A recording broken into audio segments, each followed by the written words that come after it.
Hello friends, welcome back to the mini video guys and my YouTube channel guys. Today friend we are going to talk about guys Tecno phone display and brightness setting guys, and today video title is guys how to enable auto brightness mode in a Tecno phone device. Friends, you want to enable guys your phone auto brightness mode setting. So how can you enable it? After enable guys, how can you use? Today friends I will show you in this video guys. So before starting video friends, first of all go and subscribe the channel guys, click the bell icon, like the video. So friends, now let's see how can we enable auto brightness setting guys. So when we will on guys our phone setting guys. After on phone setting I scroll it friends, you can see this tab setting. So once you can see guys your display brightness guys, we will tap here.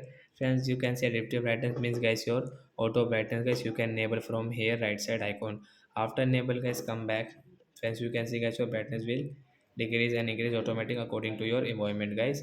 When you will go outside guys, when you will come inside guys, your brightness will increase and decrease automatic guys. So like that guys, we can enable guys phone auto brightness setting guys, and we can use it. So that's it guys, thanks for watching the video. Bye bye friends.